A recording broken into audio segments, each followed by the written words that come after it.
जैसा कि सर विदित है कि आज का हमारा ये धरना प्रदर्शन और फालना पुलिस थाने का जो घेराव है तथाकथित रूप से हम यहाँ पर कर रहे हैं, वो एक अन्याय और अत्याचार के विरुद्ध की गई पुलिस की कार्रवाई और प्रशासन की कार्रवाई के विरुद्ध हमारा आज का ये कार्यक्रम आयोजित किया गया है। हमने अभी सभा की विस्तृत रूप से सारे तथ्यों को यहाँ पर अवगत करवाने का प्रयास किया कि किस तरह से हमारी कब्जा सूदी और स्वामित्व सूदी जो भूमि थी, कृषि भूमि थी, उसके ऊपर एक सुनियोजित तरीके से और षड्यंत्र पूर्वक पुलिस प्रशासन और प्रशासनिक अधिकारियों के द्वारा मिलीभगत करके और इस किस तरह से कब्जा इसके ऊपर आरोपित किया गया और वहां पर उसी कृषि भूमि में निवास स्थान रहने वाले एक राजपूत परिवार के महिला सदस्यों को जिनकी उपस्थिति भी नहीं थी, जहां पर कब्जा किया जा रहा था वहां पर उन महिलाओं की उपस्थिति भी नहीं थी, सुनियोजित तरीके से उन महिलाओं को भी तथाकथित रूप से अभियुक्त बनाने का प्रयास किया गया। जो पुलिस थाने में प्रथम सूचना रिपोर्ट दर्ज की गई है उनमें बतौर अभियुक्त उन्हें दर्शाया गया और उनकी व्यक्तिगत रूप से वहां पर उनकी उपस्थिति दर्शाई गई है। हम सभी से जितने भी धरनार्थी यहाँ पर बैठे हुए दूर दराज के क्षेत्र से आए हुए उन सभी की ओर से समग्र रूप से हम पुलिस से एक यक्ष प्रश्न करना चाहते हैं कि पहले आप इस बात का अनुसंधान कर ले कि जिस तरह से प्रथम सूचना रिपोर्ट में जिन जिन महिलाओं को अभियुक्त के तौर पर बताया गया है कि क्या उनकी व्यक्तिगत रूप से वहां पर उपस्थिति थी या नहीं थी, कौन सा गवाह पुलिस की उपस्थिति में ये कह रहा है कि तथाकथित रूप से ये महिलाएं वहां पर उपस्थित थी और पुलिस के और प्रशासन के जो कब्जा करने का कार्य चल रहा था उसमें बाधा उत्पन्न करने का प्रयास किया गया। कौन सा ऐसा कृत्य था जो अपराध की श्रेणी में आता है। सबसे पहले अनुसंधान में जितना विकास हुआ है उस बात की यहाँ पर जब अभी हमारे कुछ देर के पश्चात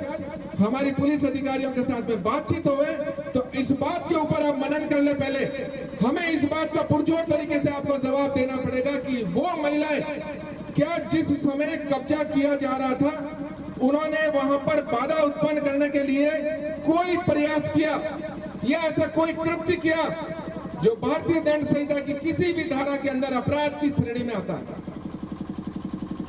इस धरने की पूरी तरह से अच्छी तरह से रिकॉर्डिंग कर लें कि कौन सा वक्ता कौन सा शब्द का उच्चारण कर रहा है। अच्छी तरह से पुलिस अधिकारी को कहूंगा कि इस बात पर यहाँ पर जितने भी धरनार्थी बैठे सत्य और धर्म की यहाँ पर लड़ाई लड़ने के लिए हम आए, हम भयभीत होने वाले नहीं है। आप अच्छी तरह से हमारी रिकॉर्डिंग कर लें और लोकतंत्र में अन्याय और अत्याचार के विरुद्ध आवाज उठाना भी धर्म की बात है। प्रभु श्री कृष्ण और श्री राम ने भी कहा है कि अगर धर्म की और अधर्म की लड़ाई हो तो धर्म के पक्ष में पुरजोर तरीके से आवाज उठाना हमारा धर्म बनता है, क्षत्रिय धर्म बनता है। और यहाँ पर आज हम एक बार पुनः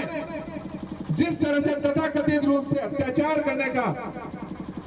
जो अपराध नहीं किया गया उस अपराध को कारित करने का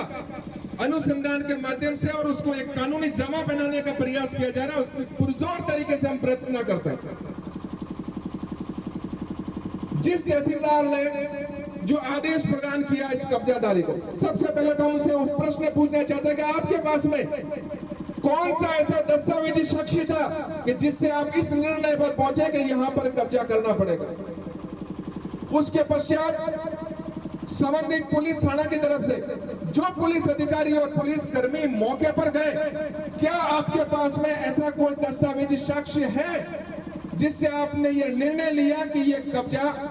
यहां पर किया जाएगा। और जबकि विचाराधीन है माननीय न्यायालय में, जब वो वाद विचाराधीन है तो ऐसी कौन सी आकस्मिक परिस्थितियां उत्पन्न हो गई कि आपको विचाराधीन रहते हुए मामले को माननीय न्यायालय के समक्ष जब कोई विचाराधीन वाद है उसके बावजूद आपको मौके पर जाकर और रातों रात उसको कब्जे को हटाया गया।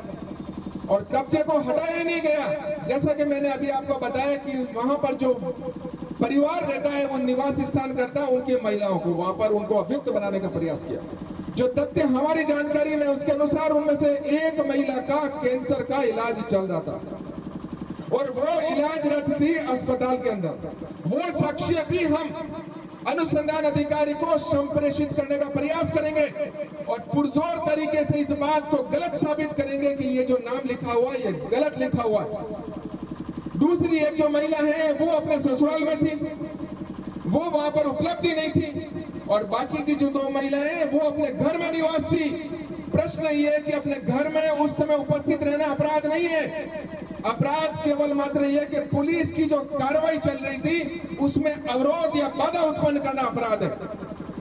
वो लोग तो वो परिवार तो उस स्थान पर ही रहते हैं, तो क्या अपने घर में निवास करना भी पुलिस अधिकारियों से हम पूछना चाहते हैं,